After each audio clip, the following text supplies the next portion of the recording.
Isa na namang peke na influencer at lumutang na lang san manglupalop na dako. Bilib na bilib sa sarili, at sinasabi pa ng baliw na ito na isa daw siyang guro. Ito ay walang iba kundi ang channel na sila Canleo na nakatago sa palda ng ina nito, at nakatago lang sa likod ng camera ng computer niya. Pero sino kaya ang baliw at peking influencer na ito na nagmamarunong kuno at isang self-proclaiming na guro at mangangaral daw kuno, na wala namang napatunayan, bagkus at mang-atake lang ng ibang channel ang alam gawin. Madaming mga viewers ang napapaniwala ng weird na tao na ito, at madami siyang nakukumbinsi na isang tunay na guro daw siya. Helena, suriin nga natin ang tao sa likod ng isang ipokritong influencer na ito na sila Canleo, at ma-expose ang mga katarantiduhan at pagiging peke ng tao na ito na nagtatago sa likod ng camera ng computer niya. Let's go! Simulan na natin mga kabrads.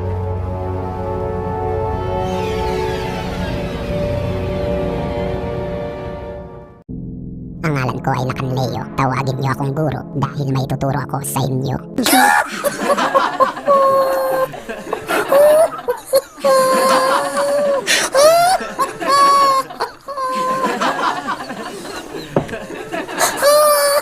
Unang-una pa lang, paano mamumuno ang isang influencer na nakatago sa wallpaper ng isang maskara ng leon? Ni wala man lamang lakas ng loob na magpakita sa camera. Ni wala man lamang lakas ng loob na sabihin ang tunay na pangalan niya at lahat ng tungkol sa kanya. Pati mismong boses kailangan pang maging peke at hindi natural. Una pa lang, isa na agad itong malaking red flag sa mga viewers at subscribers, sapagkat paano sila maniniwala sa mga pinagsasabi ng peke at delusional na influencer na ito, kung mismong takot siyang magpakilala at lumantad ng buo sa publiko. No. Paano siya magtuturo ng mga motivation and self-improvements, kung mismong siya ay walang confidence na lumantad? Sa bagay, ito ang hirap sa mga modus na ginagawa ng mga nagsulputang YouTubers ngayon. Madali nilang napapasunod ang mga viewers, sa pamamagitan lamang ng mga mabulaklak nilang pananalita. Di bale nang wala silang mapakitang katibayan na tunay silang guro. Dadaanin lang nila ito sa mga misteryoso kuno na boses, at agad na nilang mapapaniwala ng ganon-ganon na lang, ang mga madaling lokohin viewers. Ang ngalan ko ay Canleo. Tawagin niyo akong guro dahil may tuturo ako sa inyo. Pwede na! Hindi ba dapat ma-check muna ang legitimacy ng isang nagsasabing guro, bago ito paniwalaan? Anong background ng tao na ito, ano ang mga achievements niya, at iba pa? Halos magtago siya sa palda ng nanay niya sa likod ng Camera Street YouTube channel niya dahil ang totoo, duwag ang Canleo na ito at nagpapanggap na isang guro kuno. Hindi kayo dapat nagpapaloko sa kanya. Dapat ninyong siyasating maigi kung legitimate nga ba ang tao na ito.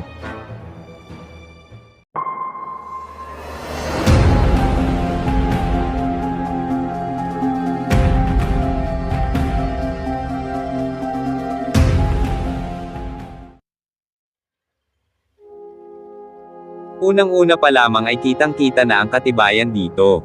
Kung mapapansin ninyo, ito ang isa sa mga comments ng viewers sa kanya. At mababasa ninyo na sinabi ng viewer, banggitin mo kung sinong channel tinutukoy mo at huwag ka na paligoy-ligoy pa kung legit ka, nakatago ka lang nga sa channel mo. Maliwanag na sila Canleo ay scared makipagtagisan ng argumento niya ng direkta.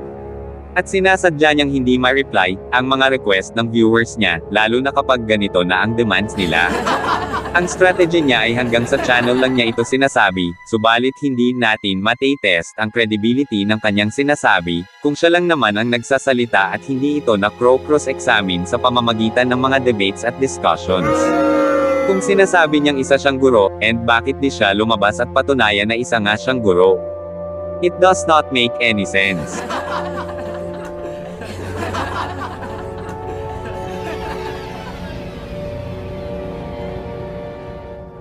May kailangan kayong malaman bago ako magsimula. Pwede na! You see, gaya ninyo, dati rin akong mahilig makinig sa mga motivational videos dahil masarap sa pakiramdam maging motivated. Parang kayang-kaya mo nang gawin ang lahat at gustong-gusto mo nang magsimula. Ngunit, may biggest downside ang motivation. Ito ay emosyon lang na naglalaho rin pagkaraan ng ilang sandali. Gigising ka na lang na nilalambot at wala nang motivation para magpursigi. It will never get you where you are going. What? Bro, what are you talking about, man? Bro, I'm out, man. That nigga's tripping. Unang-una pa lang ay kinontra na niya ang sarili niya at ang tema ng channel niya. Hindi na niya pinag-isipang maigi ang mga sinabi niya dito. Kung masusin ninyong susuriin, sinabi niya sa huli na it will never get where you are going. It will never get you where you are going. Paano masabi? Maliwanag ngayon na natusok siya sa sarili niyang espada. Hindi ba motivational videos and teachings ang mga contents ng kanyang channel? Bakit hindi ninyo tignan ang description ng kanyang YouTube channel? Dito ay mababasa ninyo na sabi niya sa channel niya ay I am here to raise the strong legion of men. Eh hindi ba para magawa mo yun ay kailangan mong mag-motivate, sang-ayon na rin sa laki ng pangarap mo na mag-raise ng mga strong Filipino men? Sa tingin ba nila Canleo, mahahatid niya sa strong legion of Filipino men ang mga kalalakihan kung hindi niya ito pamumunuan at bibigyan ng motivation? Pagkatapos sa kanya sasabihing emosyon lamang daw ang motivation at naglalaho din sa huli. Maliwanag na siya ang utak talangka. Ang lakas niyang magsabi sa mga tao na utak galunggong. Sasabihin ng mga galunggong dyan na nagmamagaling lang daw ako. Ay, tanga mo! Bobo ka. Hihina ako sa kabobohan mo. Pero pag susuriin mo lang maigi ang mga contents niya, ay nakakatawa lang sa mga hindi consistent at hindi logical na pangangatwiran niya. Maliwanag na ang motibo ng peke na YouTuber na ito ay magpasikat at umakay ng mga viewers para lang sumikat siya.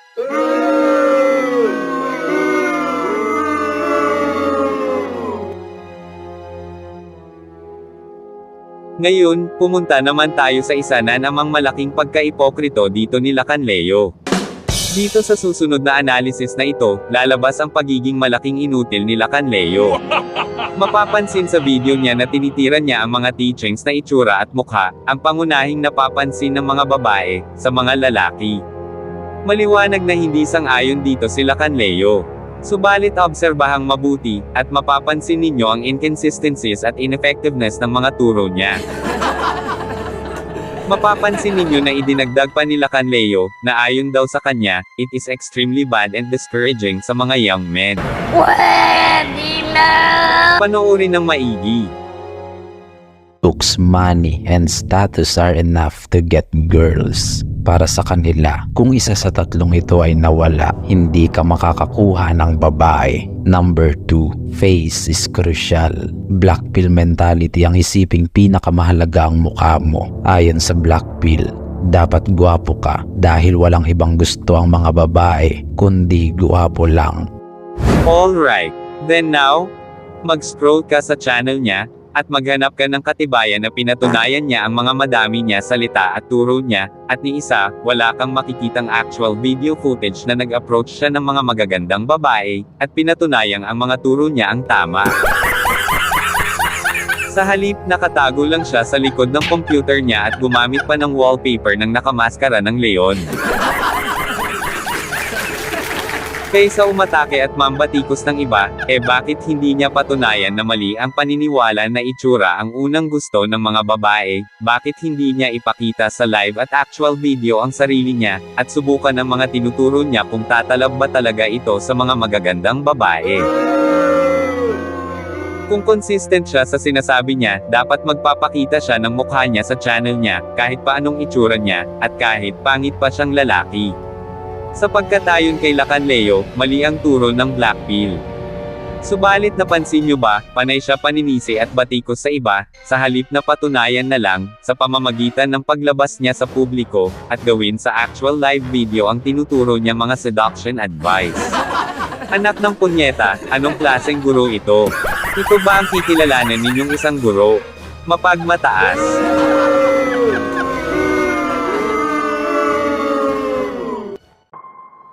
Pumunta tayo sa sumunod na turo nila Leo, na kung saan, lalo lang tong nagpatibay sa kanyang mga kaplastikan at pagiging bobo.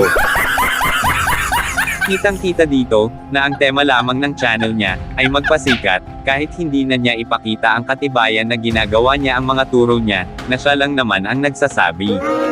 Mapapansing pinagmamalaki pa niya na aalisan daw kayo ng pakpak at pag-asa na sumubok mambabae, kapag sumunod daw kayo sa ibang mga teachings.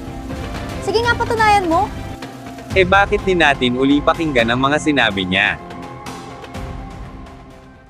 Aalisan kayo ng pakpak at pag-asang sumubok humanap ng potential partner. Pinangunahan na agad kayo. Yun na nga eh. Kung gayon, nasaan ang patunay na nasa kanya nga ang tamang aral? Kung sinasabi niya na aalisan daw kayo ng pag-asa ng ibang mga YouTubers, edi bakit hindi niya ipakita ang demonstration niya kung paano mambabae? Nasaan ang katibayan na may napatunayan siya? Panay lang naman siya paninisi sa iba na parang isip bata. Nasaan ang mga actual footage na successful niyang nagawa na magtagumpay sa mga magagandang babae? Paano niya ito magagawa kung ayaw niya naman magpakita sa camera, at ayaw niyang ipakita ng live sa video niya, ang sample na siya ang legitimate guro daw kuno, na tanging makakagawa ng techniques, para maging successful sa love life. Ang ngalan ko ay Leo. Tawagin niyo akong guro dahil may tuturo ako sa inyo. Matulog ka ng tangina ka! Wala nang kahit anong excuses. Kung nagagawa niya na mag-criticize, at mambatikos ng iba, at para daw sa kanya ay mali daw na turo ang mga ito, eh bakit hindi siya mismo ang gumawa nito, at patunayan sa mga viewers na ginagawa niya ang mga turo niya. Isa itong malaking pagka-estupido at kaplastikan. Dito ay nakikita ang pagiging peke ng abnormal na lalaking ito na miserable ang buhay.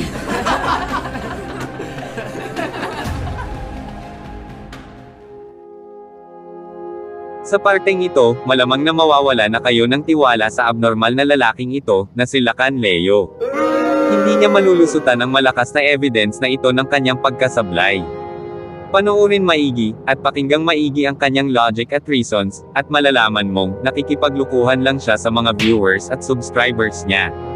At makikita, na pinapaikot lang niya ang utak ninyo, para kunin ang tiwala ninyo sa mga turo niya. Gaya ng narinig ninyo sa kanyang mga pahayag, hindi siya sang-ayon na itsura ang basehan, sa pag-attract ng babae, at maliwanag niya itong tinalakay sa video niya, kung kaya wala siyang lusot dito.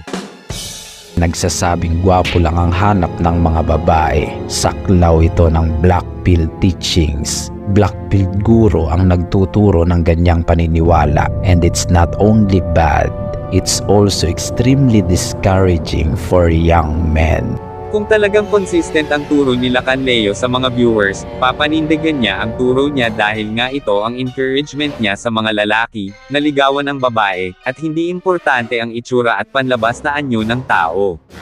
But see, hindi rin siya nakatiis sa katotohanan ng dating and relationships.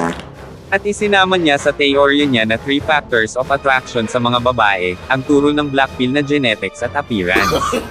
Tignang maigi at suriin.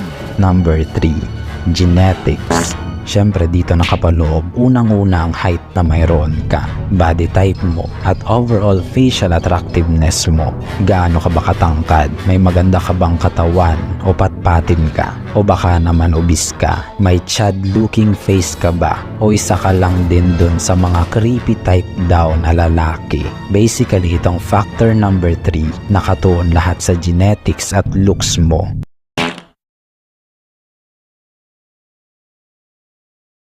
Ay nagsasabing gwapo lang ang hanap ng mga babae. Saklaw ito ng black pill teachings. Black pill guro ang nagtuturo ng ganyang paniniwala. And it's not only bad, it's also extremely discouraging for young men.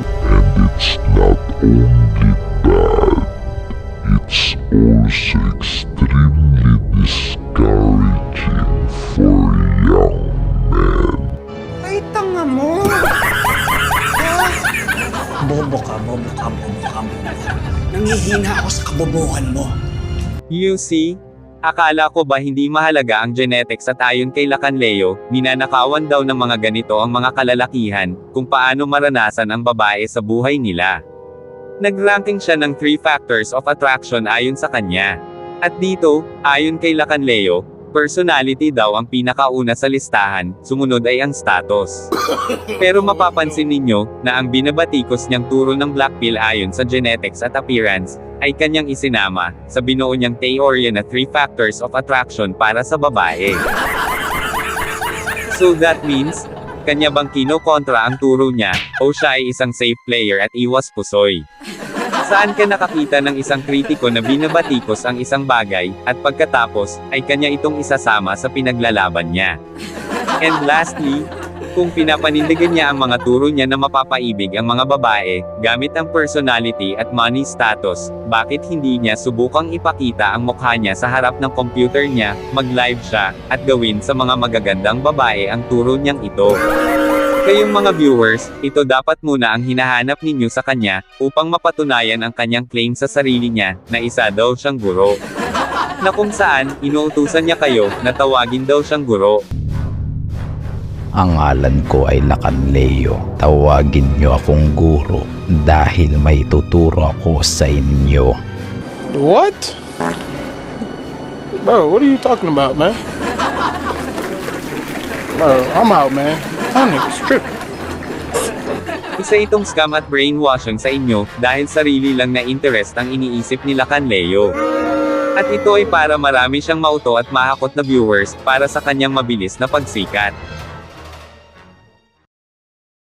Bakit nga ba madaming napapaniwala, at nako-convince si Lacanleo, na mga viewers, kahit hindi pa naman na-verify ng mga viewers at subscribers, ang kanyang pagiging legitimate guro daw kuno? Noong nakaraang taon lang siya lumitaw, at walang pagkakakilanlan sa personal, at walang mga impormasyon tungkol sa kanya, at niwala siyang mga proven track of records na ginawa niya ang mga tinuturo niya, sangayon sa inuutos niya sa mga viewers, na tawagin daw siyang guro. Paano niya napaniwala ang mga tao, na guro daw siya? Ito ay dahil gumagamit si Lacanleo ng covert manipulation sa bawat viewers, na bibisita sa channel niya. Ano nga ba ang covert manipulation? Ito ay ang isang teknik na ginagamit sa mainstream media at advertisements, upang ma-hook up ang mga viewers. Ginagawa ito sa pamamagitan ng mga pictures, narration voices at mga dark music background, para mapunta sa hypnotic trance, ang imagination at interest ng mga viewers. Kapag na-hook up na ang interest at attention ng mga viewers gamit ang mga factors na ito gaya ng pictures, dark voices, at dark music background, ay agad maiisip ng mga manunood, na nasa isang unique na dimension sila, na hindi pa nila naranasan kailanman, sa mga ibang YouTubers. Kapag successful na itong nagawa ni Lacanleo sa isip ng mga viewers, hindi na nila magagawang ma-question ang legitimacy ni Lacanleo, dahil nga sa nangingibabaw na ang interest ng mga viewers, over sa kanilang logical thinking. Hindi na nila iisipin, kung tunay nga ba ang self-proclaimed guro daw kuno, nagtuturo at nagmamanipula sa isip nila. Dahil nga sa entertainment and paghanga na, ang nangingibabaw sa isip ng mga viewers kay Lacanleo. At ito ang eksaktong ginagawa ng bogus na ito, na si Lacanleo.